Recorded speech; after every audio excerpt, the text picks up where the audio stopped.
Assalamualaikum warahmatullahi wabarakatuh. Hari ini kita akan belajar materi tentang pengerahan dan penindasan versus perlawanan.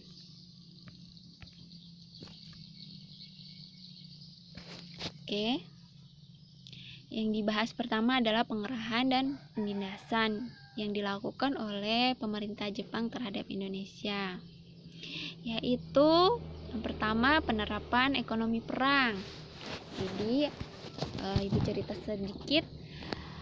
Awal mula pemerintahan Jepang datang ke Indonesia itu mereka menerapkan yang namanya self-help atau berusaha sendiri untuk memenuhi kebutuhan hidupnya tanpa bantuan dari Indonesia. Namun pada kenyataannya pada saat datang ke Indonesia, Jepang melihat kondisi Indonesia setelah ditinggalkan oleh tentara Hindia Belanda pada saat itu porak-poranda. Kenapa? Karena Belanda pada saat itu membumi hanguskan Indonesia. Tujuannya adalah agar pemerintah Jepang kesulitan untuk mengambil alih jajahan Hindia Belanda, yaitu Indonesia, daerah jajahannya. Nah, PR bagi tentara Jepang adalah memulihkan kembali sektor ekonomi maupun sarana prasarana yang telah dibumi hanguskan oleh tentara Hindia Belanda.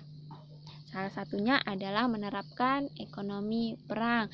Apa itu ekonomi perang? Ekonomi perang adalah kebijakan pemerintah penjajah Jepang yang menggali semua kekuatan ekonomi di Indonesia untuk menopang kegiatan perang pemerintahan Jepang. Jadi, ekonomi perang ini dimaksudkan adalah memulihkan sektor ekonomi yang ada di Indonesia untuk kepentingan peperangan para tentara Jepang, ya, memulihkan. Nah, yang dipulihkannya adalah untuk peperangannya itu ada dua, ya. Untuk tujuan yaitu memenuhi asupan nutrisi dari para tentara Jepang dan juga untuk amunisi peralatan peperangan Jepang. Makanya namanya ekonomi perang. Nah, pertanian atau perkebunan yang tidak menunjang peperangan akan dihilangkan. Ya, akan dihilangkan. Yang ditanam hanya tanaman pangan, yaitu padi dan jarak. Kalau jarak ini termasuk dari bahan bakar. Ya, bahan bakar untuk penunjang peperangan atau alat-alat peperangan dari tentara Jepang. Kemudian tanaman ekspor yang menjadi unggulan pada saat pemerintahan Hindia Belanda itu dihapuskan, yaitu tebu, kina, teh, cengkeh, dan tembakau. Nah, ekonomi perang itu ada dua kebijakan, ada kebijakan tanaman pangan dan kebijakan tanaman jarak. Oke, kebijakan tanaman pangan yang pada tahun 1943, pemerintahan militer Jepang mengeluarkan kebijakan politik pangan yang isinya penetapan kuota pangan. Yang kedua, penetapan harga beras dan gabah, kemudian pembentukan badan pengolahan pangan. Nah, hasil panen itu 40% untuk rakyat, 30% diserahkan untuk pemerintah, 30% diserahkan ke lumbung untuk persediaan bibit. Jadi gini contohnya, misal kuota pangan yang ditetapkan oleh pemerintah Jepang pada saat itu per kepala keluarga atau petani itu adalah 1 ton, misalnya per daerah atau per wilayah itu 1 ton, berarti 400 kilo itu untuk rakyat, untuk petaninya, kemudian 300-nya untuk pemerintah Jepang, 300-nya disimpan untuk bibit ditanam kembali. Itu perhitungannya, itu perhitungan. Kemudian Nah, pemerintah Jepang memberikan tanggung jawab kepada Kucho atau kepala desa untuk mengawasi produksi padi dari penduduk.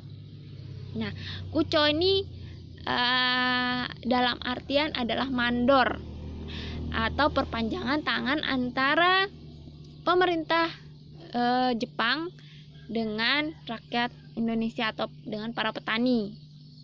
Nah, tak jarang Kucho membebani petani agar memenuhi kuota yang ditetapkan, bahkan melebihi target. Jadi gini, misalnya target dari tentara Jepang itu adalah 1 ton untuk 1 kali panen. Tapi kenyataannya di lapangan Kucho malah ngomongnya 2 ton. 2 ton. Jadi mau tidak mau petaninya harus memenuhi target, yaitu 2 ton beras atau 2 ton padi. Hasil panennya 2 ton padi. Kemudian Kucho ini juga kejahatan Kucho ini juga diberikan sebenarnya dari pemerintah Jepang. Dia diberikan tanggung jawab untuk memberikan uang ganti rugi kepada para petani yang hasil produksinya mengalami gagal panen. Jadi pemerintah Jepang memberikan uang ganti rugi, kemudian uang ganti ruginya itu disuruh memberikan kepada para petani yang pada saat itu misalnya mengalami gagal panen. Tapi kenyataannya si Kucho ini malah tidak memberikan uang ganti rugi itu. Tapi targetnya dilebihkan, kemudian uang ganti rugi pun tidak dibayarkan oleh si Kucho, malah dikorupsi. 1 ton, kenyataannya misalnya 1 ton itu memang dalam laporannya 1 ton, tapi kenyataannya 2 ton. Nah, 1 ton lagi itu untuk Kucho, ya, untuk Kucho.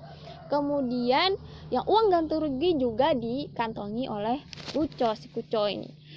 Kemudian, nah, akibatnya kan kebijakan penyerahan wajib hasil panen padi memberikan dampak buruk bagi penduduk Indonesia. Nah, akibatnya karena targetnya terlalu besar, misalnya dia ini ibu ibaratkan, misal dari pemerintah Jepang atau dari si Kucho aja. Kucho misalnya 2 ton padi harus panen pada bulan ini. Tapi kenyataannya targetnya berarti kalau misalnya 2 ton berarti 30% per 30% itu tidak untuk para petani, ya. Atau misalnya secara gampangnya, misalnya dari Kucho misalnya menetapkan 1 ton. Nah, dari Kucho misalnya 1 ton, kemudian panennya dalam kenyataannya panennya cuma 600 kilo. Panennya kenyataannya 600 kilo.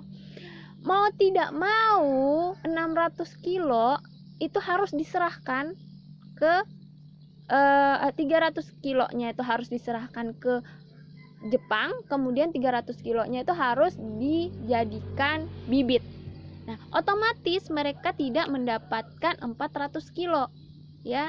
Pokoknya mau tidak mau dari 30% plus 30% dari target, bukan 30% plus 30% dari hasil panen. Ingat, meskipun hasil panennya kurang dari 1000, meskipun hasil panennya kurang dari target,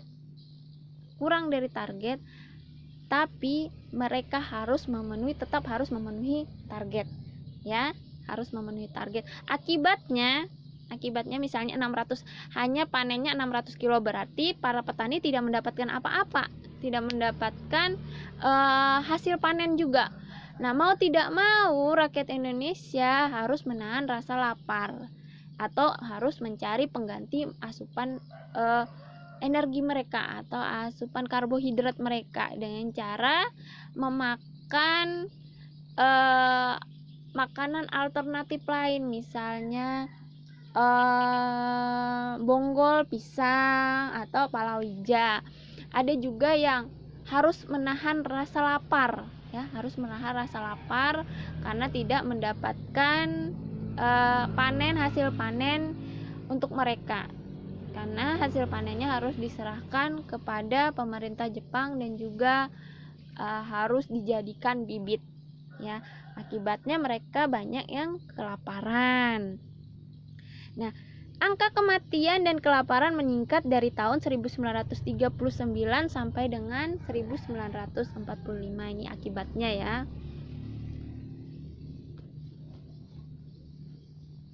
ya. Kemudian ada kebijakan tanam jarak. Tanam jarak berguna sebagai bahan bakar untuk perang. Ya, tanam jarak sering digunakan masyarakat Indonesia sebagai bahan bakar penerangan. Nah, pada saat itu tanaman jarak itu digunakan oleh bangsa Indonesia untuk bahan bakar penerangan. Kemudian tanaman jarak milik petani diganti dengan minyak tanah guna memenuhi kuota yang ditetapkan pemerintah Jepang. Nah, ini memang ada kuota lagi, ya, dari pemerintahan Jepang untuk tanaman jarak. Jadi kalau misalnya untuk memenuhinya berarti harus diganti dengan minyak tanah. Untuk penerangannya diganti dengan minyak tanah, ya. Kemudian tanaman jarak ditanam di persawahan. Selain itu, tanaman jarak juga ditanam di pekarangan rumah atau di tepi jalan, bahkan di kuburan untuk memenuhi kuota yang ditetapkan pemerintahan Jepang. Pokoknya di mana-mana asalkan kuotanya terpenuhi, ya. Asal kuotanya terpenuhi.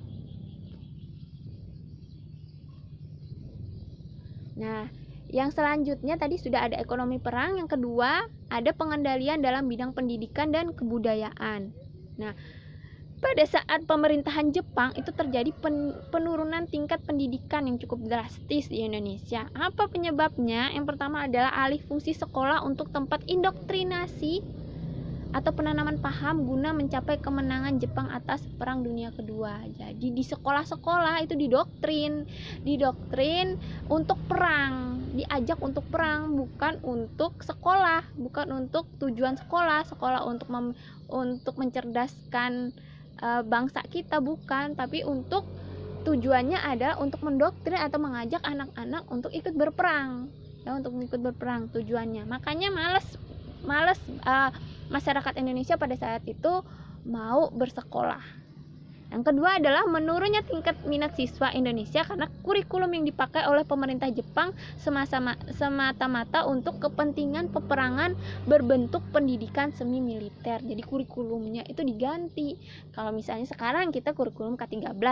Nah, waktu dulu itu kurikulumnya itu semuanya tentang perang. Kemudian yang ketiga, banyak para tenaga pendidik beralih profesi menjadi pegawai pemerintah. Nah, kenapa ini jadi banyak guru-guru yang pindah menjadi pegawai pemerintah? Salah satunya adalah karena murid-muridnya udah sedikit, minat-minat penduduk Indonesia juga kurang terhadap sekolah-sekolah, banyak sekolah-sekolah tutup. Akhirnya banyak juga para pendidik ini yang ngapain kita nggak kerja, mending kita kerja di balai pemerintahan daripada kita nggak punya gaji apa-apa, nggak dapat gaji apa-apa, nggak bisa untuk memenuhi kebutuhan hidup kita. Jadi salah satu caranya adalah pindah atau beralih profesi menjadi pegawai pemerintahan. Ada juga yang memang karena tergiur gaji-gaji dari pegawai pemerintah, banyak juga yang tenaga pendidik pindah menjadi pegawai pemerintah. Kemudian untuk dari segi kebudayaannya, itu penggunaan bahasa Indonesia pada masa pendudukan Jepang itu lebih berkembang pesat. Kenapa? Karena bahasa Indonesia pada saat itu dijadikan sebagai bahasa pengantar, ya. Bahasa pengantar, sedangkan bahasa Jepang pada saat itu sebagai bahasa wajib, ya. Nah, pada saat pemerintahan Jepang, bahasa lain itu tidak diizinkan masuk ke Indonesia. Salah satunya bahasa Inggris, bahasa Belanda, bahasa asing lainnya. Yang boleh itu hanya bahasa Indonesia dan juga bahasa Jepang. Kalau bahasa daerah boleh nggak? Boleh, asalkan nggak bahasa asing. Nah, kalau bidang sastra pada zaman Jepang dulu itu sangat berkembang pesat. atau berkembang baik sastranya. Oke, di sini Ibu ada pertanyaan, ada terselip pertanyaan. Tadi kita sudah membahas tentang KUCO atau tentang kebijakan tanaman pangan, kemudian juga tentang ekonomi perang. Ibu mau kasih pertanyaan kemudian nanti dijawab. Nah, yang pertama, pertanyaan pertama, kenapa, apa alasannya Jepang menerapkan ekonomi perang di Indonesia? Apa sebabnya? Ya. Yang kedua adalah apa kekejaman yang dilakukan KUCO terhadap bangsa Indonesia? Silahkan jawab. Ini kita lanjutkan. Ada pembentukan Romusa. Nah, Romusa adalah sebuah panggilan bagi rakyat orang Indonesia yang diperdayakan secara paksa pada masa penjajahan Jepang di Indonesia, yaitu berada pada tahun 1942 hingga 1945. Nah, latar belakang pembentukan Romusa adalah untuk membangun pertahanan Jepang di Indonesia dengan cara membangun gua, gudang bawah tanah, lapangan udara darurat, jalan, dan infrastruktur lainnya. Ya. Kemudian, nah, pada mulanya Romusa ini bersifat sukarela. Namun banyak yang menghindar pada tahun 1943. Kenapa banyak yang menghindar? Karena banyak masyarakat yang tahu bahwa ternyata Romusa itu adalah pekerja paksa, merupakan pekerja paksa yang sering disiksa. Makanya banyak rakyat Indonesia yang nggak mau masuk ke anggotaan Romusa, ya. Kemudian pada tahun 1943 Jepang melancarkan propaganda dengan menganggap Romusa sebagai pahlawan ekonomi atau pahlawan pekerja. Namun usahanya tetap gagal pada saat itu. Propagandanya tidak berjalan sesuai dengan keinginan Jepang. Nah, untuk itu Jepang melancarkan aksinya dengan cara merekrut rakyat Indonesia dengan merekrut para pekerja dengan paksa. Nah, setiap kepala daerah harus menyetorkan data laki-laki usia produktif. Setelah itu mereka akan dipanggil untuk menjadi Romusa. Saat panggilan datang, keluarga harus melelehkan mereka karena sering kali para pekerja tersebut tidak kembali lagi ke rumah. Jadi setiap kepala daerah misalnya kayak kita ketua RT atau misalnya atau kelurahan itu harus menyetorkan nama-nama laki-laki yang produktif, laki-laki yang kuat, laki-laki yang usia misalnya 15 tahun sampai 25 tahun disetorkan kepada tentara Jepang. Kemudian setelah mereka mengantongi nama-nama tersebut, mereka akan memanggil nama-nama tersebut. Mau tidak mau mereka harus datang. Dan setelah mereka datang, setelah mereka memenuhi panggilan dari tentara Jepang, keluarga harus merelakan mereka, mau dia bisa, ada dua kemungkinan, bisa dia kembali dengan selamat atau tidak akan kembali untuk selamanya. Kemudian, nah biasanya anggota Romusa adalah mereka yang tidak mempunyai ladang persawahan. Setelah menjadi Romusa, mereka akan diberi pakaian seragam berupa karung goni yang berkutu. Jadi mereka ada seragam khusus untuk para anggota Romusa, yaitu karung goni yang berkutu. Bisa kalian bayangkan gimana gatalnya mereka menggunakan seragam itu. Kemudian kekejaman lainnya juga mereka dipaksa bekerja tanpa henti dan tanpa upah, yang disebut dengan kinrohoshi, itu yang tanpa upah. Jadi mereka itu disuruh bekerja terus menerus tanpa henti. Jadi kalau misalnya mereka ini istirahat, ketahuan istirahat atau ketahuan makan, mereka akan dicambuk, ya, mereka akan dicambuk. Kemudian kalau misalnya ketahuan lemah atau misalnya sudah tak berdaya lagi, mereka akan dibuang atau mereka akan dibunuh kalau misalnya sudah tidak produktif lagi, ya. Kalau misalnya pekerja Romusa sudah tidak produktif lagi, mereka akan dibunuh, dibuang atau diabaikan, ya. Banyak dari mereka yang kelaparan karena tidak dikasih makan. Mereka juga disuruh bekerja 24 jam tanpa henti, ya. Kemudian tenaga Romusa juga dikirim ke berbagai daerah, bahkan ke luar negeri, ya. Ke luar negerinya itu misalnya ke daerah-daerah jajahan dari Jepang, kayak misalnya Burma, Vietnam, Thailand. Mereka dikirim ke sana. Kayak misalnya ke Laos. Jadi kayak oper-oper, ya, dioper dari Burma juga ada yang datang ke Indonesia. Kemudian dari Indonesia juga ada yang datang ke daerah-daerah atau luar negeri untuk membantu tentara-tentara Jepang di sana. Kemudian selain Romusa ada juga Junyanfu, yaitu para wanita Indonesia yang dipaksa menjadi wanita penghibur tentara Jepang. Jadi nggak hanya laki-laki aja yang disuruh bekerja secara paksa, wanitanya juga diperkerjakan secara paksa. Tapi bedanya kalau laki-laki itu pekerjaannya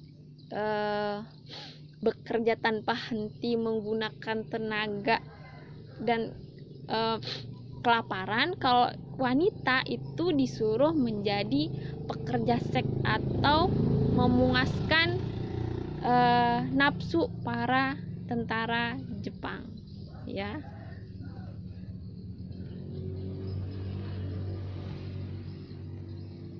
Nah, kemudian ada perang melawan sang tirani. Oke. Nah, karena Indonesia ini geram terhadap perlakuan tentara Jepang terhadap Indonesia, mereka melakukan perlawanan. Ada 2 perlawanan bangsa Indonesia terhadap tentara Jepang. Ada gerakan yang namanya gerakan bawah tanah. Ada juga perlawanan senjata. Nah, kita lihat dulu perlawanan gerakan bawah tanah. Apa itu gerakan bawah tanah? Apakah gerakan bawah tanah itu mereka nyungsep ke tanah atau bikin gorong-gorong di dalam tanah kemudian nyerbu tentara Jepang? Enggak. Gerakan bawah tanah ini namanya gerakan bawah tanah, berarti gerakan sembunyi atau spy namanya, atau jadi mata-mata. Jadi mereka gerakan bawah tanah ini, mereka di sini masuk atau bergabung dengan tentara Jepang menjadi bersekutu dengan tentara atau berteman dengan tentara Jepang. Tapi sebenarnya mereka di situ diam-diam menyusun taktik untuk melawan tentara Jepang.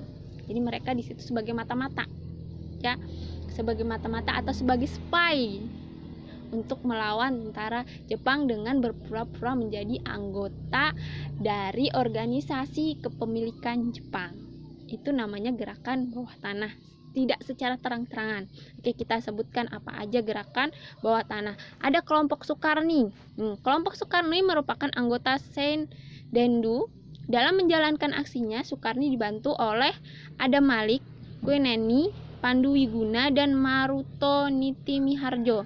Tujuannya adalah menyebarluaskan cita-cita kemerdekaan, menghimpun orang-orang yang bersifat revolusioner, dan mengungkapkan kebohongan-kebohongan Jepang.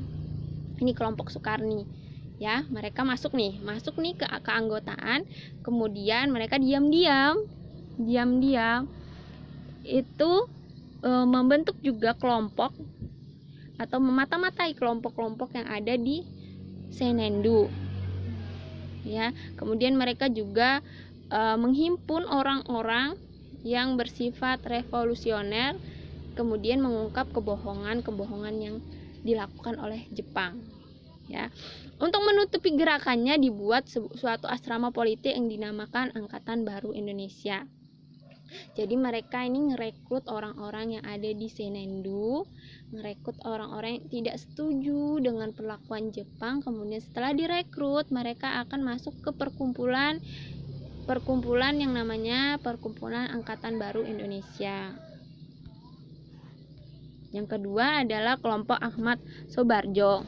Pada masa penduduk Jepang, Ahmad Soebardjo menjabat sebagai Kepala Biro Riset Kaigun Bukanfu, kantor penghubung Angkatan Laut di Jakarta. Hal ini membuat Ahmad Soebardjo begitu mudah menghimpun tokoh-tokoh Indonesia yang bekerja dalam Angkatan Laut Jepang. Jadi Ahmad Soebardjo ini bertugas untuk mendoktrin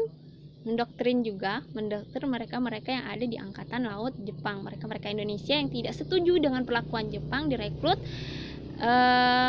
kemudian melakukan atau membentuk suatu kelompok kecil untuk melawan tentara Jepang. Kemudian ada kelompok Sultan Syahrir. Nah, pada masa pemerintahan Jepang, Sultan Syahrir bekerja sama dengan tokoh-tokoh nasionalis yang secara terpaksa bekerja dengan Jepang, ya.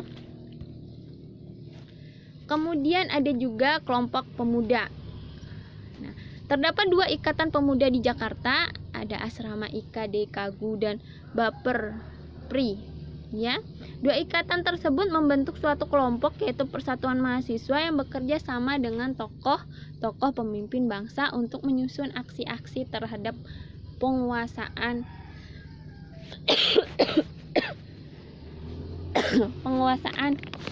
Jepang.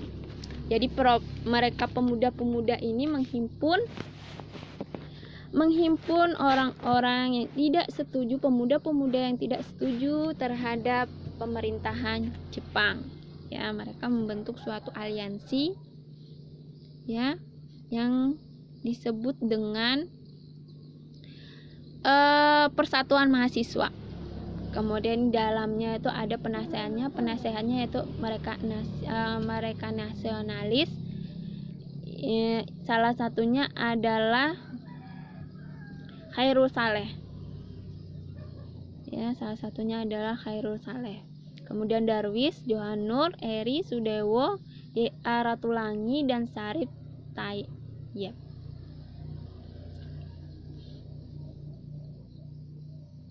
Nah, yang kedua adalah perlawanan senjata. Nah, kalau perlawanan senjata ini mereka secara terang-terangan melakukan aksinya terhadap atau melakukan aksi peperangan terhadap Jepang. Kalau tadi kan mereka memata-matain dulu sebelum melancarkan aksinya. Nah, perlawanan persenjataan yang pertama itu perlawanan di Chot Lieng, Aceh. Nah, perlawanan dipimpin oleh seorang ulama muda bernama Tengku Abdul Jalil. Jadi ini ustadz. Nah, Tengku Abdul Jalil menentang melakukan sekerei yang diwajibkan Jepang. Sekerei adalah penghormatan kepada Kaisar Jepang dengan membukukan badan ke arah Tokyo.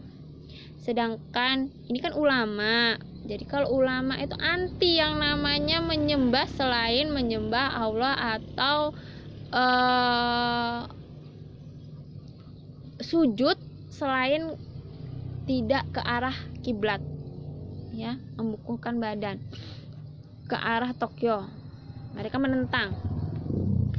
Kemudian, nah, terjadi 3 tahapan peperangan dimulai pada tanggal 10 November 1942. Peperangan pertama dan kedua dimenangkan Aceh, namun di peperangan ketiga Jepang berhasil melumpuhkan pasukan Aceh. Nah, peperangan pertama yang dimulai di tanggal 10 November 1992, tentara Jepang melakukan serangan terhadap rakyat Chot Lieng, tapi berhasil dipukul mundur. Tentara Jepangnya berhasil dipukul mundur. Yang kedua juga berhasil dipukul mundur. Namun yang ketiga yaitu pada tanggal 13 November 1942 Jepang berhasil mengalahkan pasukan Aceh. Kenapa jadi berhasil melumpuhkan pasukan Aceh? Karena Jepang melakukan siasat yang sama pada Perang Pasifik di tahun 1941, yaitu melakukan penyerangan di pagi buta pada saat orang-orang melaksanakan sholat subuh. Mereka melakukan aksinya menyerang para pasukan Aceh yang sedang melakukan sholat subuh.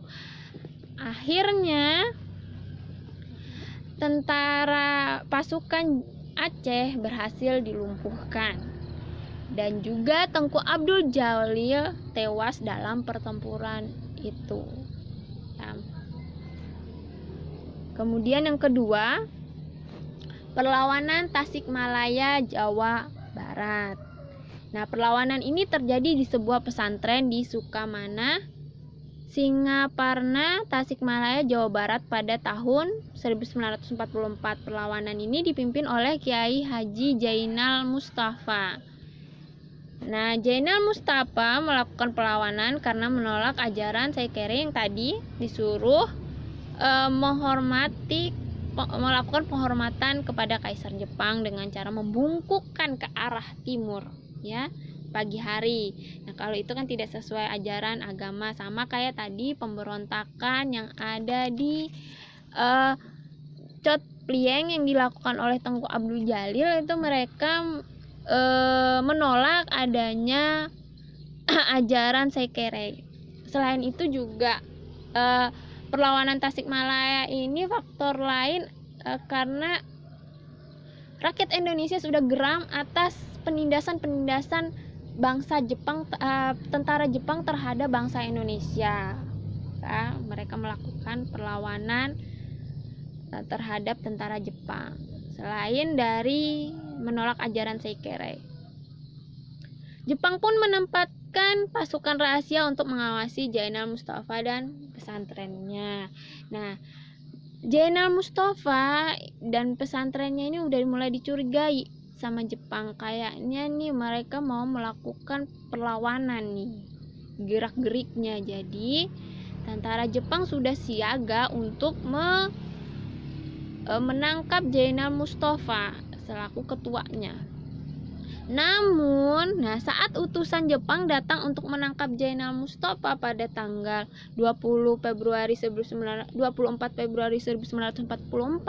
rakyat dan para santri melakukan perlawanan. Nah, pada saat inilah mereka melakukan perlawanan terhadap Jepang. Namun, pada tanggal 25 Februari 1944, Jepang menggunakan kekerasan untuk mengakhiri perlawanan. Jadi kalah persenjataan dan juga kalah kekuatan terhadap tentara Jepang. Kemudian apa yang terjadi pada Jainal Mustafa? Jainal Mustafa ditangkap, dipenjara, dihukum sampai meninggal. Yang ketiga adalah perlawanan peta di berbagai daerah. Nah, sebagai komandan dan pimpinan, Sudanco Supriyadi merasa prihatin pada nasib rakyat Indonesia, khususnya di Blitar, Jawa Timur yang hidup sengsara di bawah kekuasaan Kaisar Jepang selama Perang Dunia Kedua. Kemudian perlakuan rasis juga dialami oleh tentara peta yang notabene adalah bentukan pihak Jepang sendiri. Nah, berdasarkan hal-hal itulah Supriyadi kemudian mengkonsolidasikan pasukannya untuk melakukan pemberontakan melawan tentara Kekaisaran Jepang. Nah, jadi mereka peta, organisasi peta ini sudah geram terhadap perlakuan tentara Jepang di Indonesia.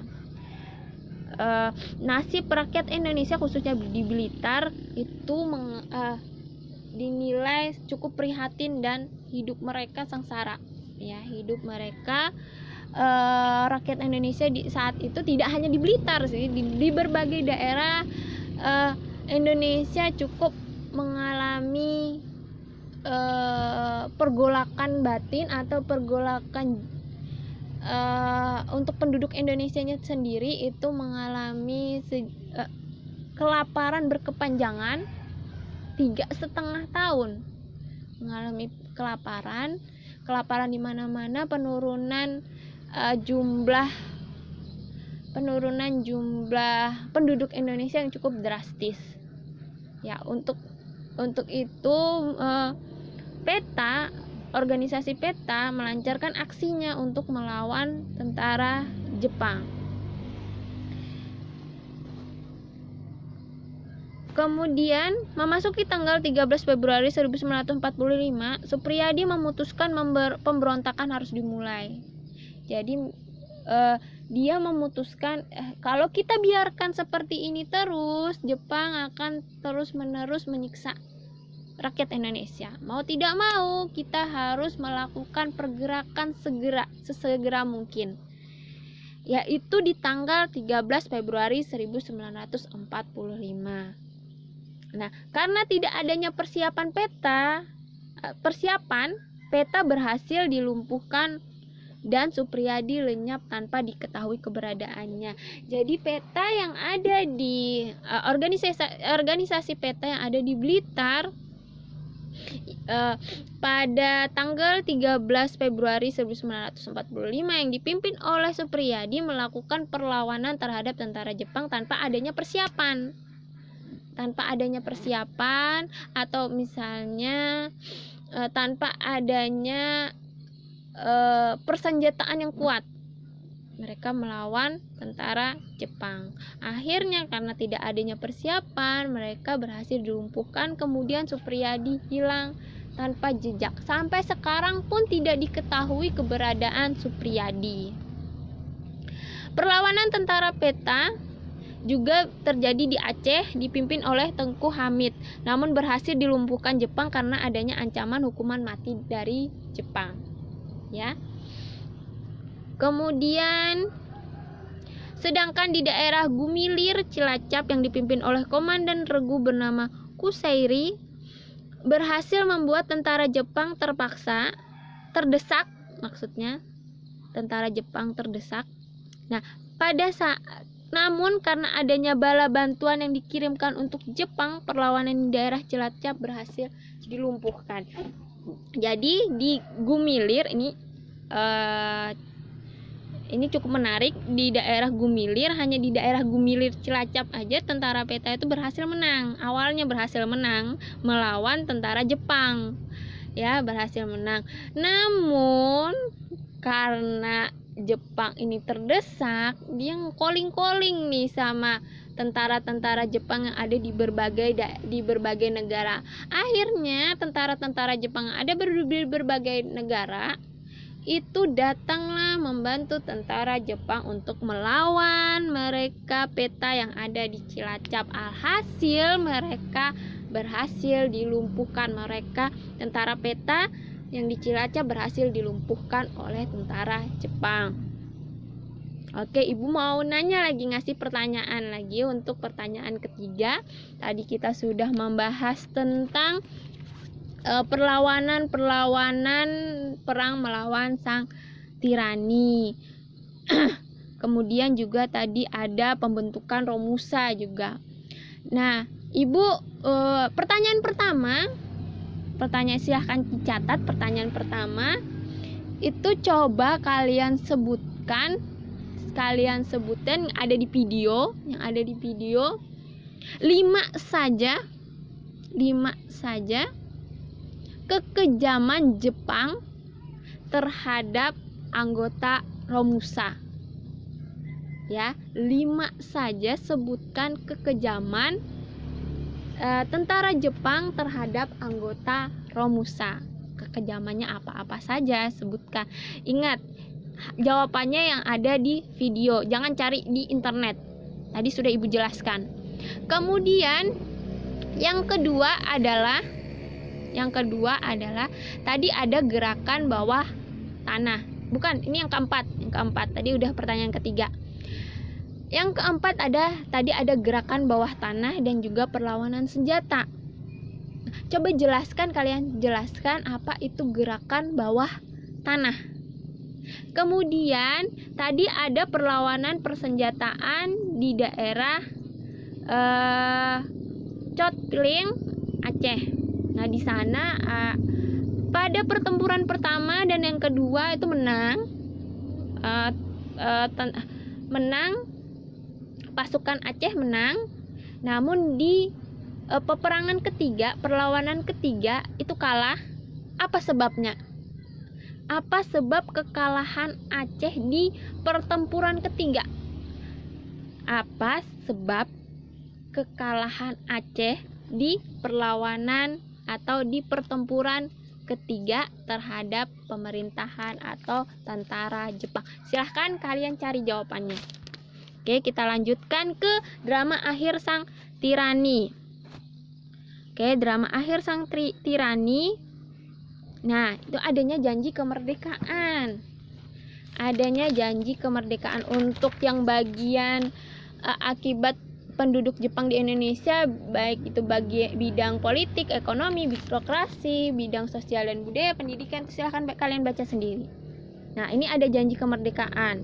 Asal mulanya adanya janji kemerdekaan itu kenapa? Nah, pada tahun 1900 dari tahun 1939 sampai 1945 itu terjadi Perang Dunia Kedua. Ya. Kemudian pada tahun 1941 sempat Jepang menang terhadap Sekutu. Nah, Sekutu ini marah terhadap Jepang, ya. Sekutu marah terhadap Jepang. Mereka menyusun strategi untuk mengalahkan Jepang. Di tahun 1942 tentara Sekutu Amerika ini berhasil mengalahkan tentara Jepang. Ya. Ada berbagai kekalahan yang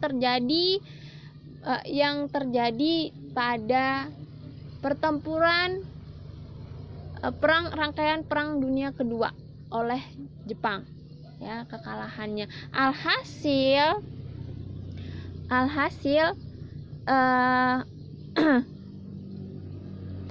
kemudian tentara Jepang ini merasa terdesak akan kekalahan mereka terhadap Sekutu. Kemudian di Indonesia itu pun di tahun 1944 rakyat Indonesia mulai kehilangan kepercayaan terhadap pemerintah Jepang. Jadi mereka nggak lagi membantu, enggan sudah membantu tentara Jepang. Padahal Jepang pada saat itu 1944 itu sangat memerlukan bantuan dari pemerintahan Indonesia, sangat memerlukan bantuan dari pemerintahan Indonesia untuk menang di pertempuran Perang Dunia Kedua lanjutan. Karena kan mereka sudah beberapa kali kalah.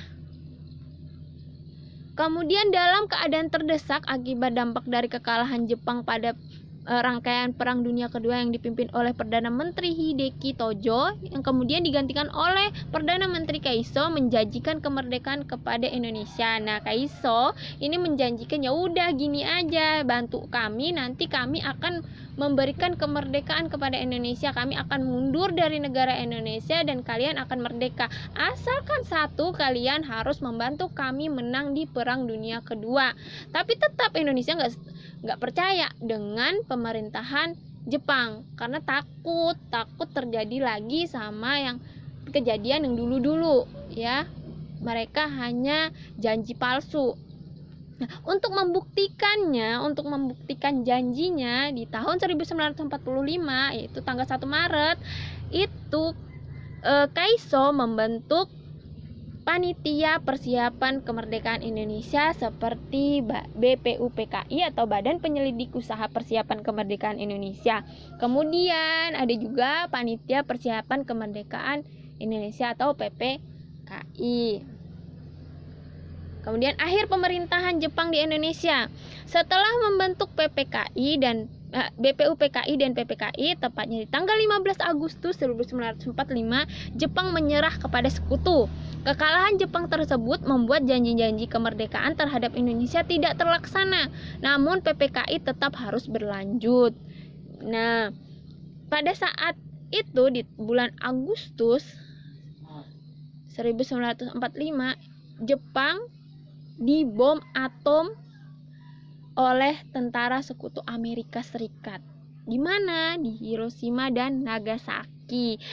Nah, tentara Jepang harus kembali ke negara asalnya akibat penyerangan tentara sekutu di Hiroshima dan Nagasaki yang mengakibatkan pada saat itu Indonesia mengalami kekosongan kekuasaan. Jadi mau tidak mau tentara Jepang yang ada di berbagai negara harus kembali ke negaranya Jepang, karena pada saat itu di daerahnya di negaranya dibom oleh tentara sekutu, ya.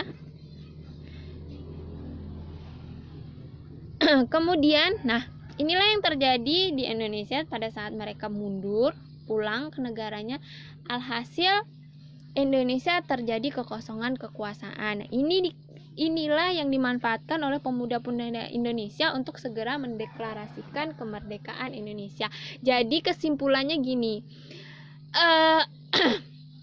Jepang kembali atau Jepang menyerah terhadap Indonesia itu semata-mata bukan karena kita melawan tentara Jepang, bukan, tapi semata-mata karena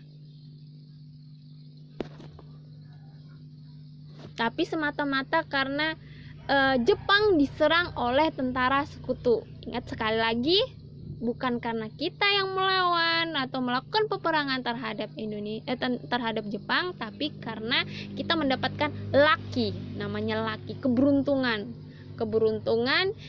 yang mana tentara sekutu ngebom atau membom atom di daerah Jepang, ya. Nah, oke, sekian dan terima kasih. Itu tadi pembahasan dari Ibu mengenai bab 1. Nah, bab 1 sudah selesai. Nanti pertemuan yang akan datang kita akan lanjut ke bab 2. Assalamualaikum warahmatullahi wabarakatuh.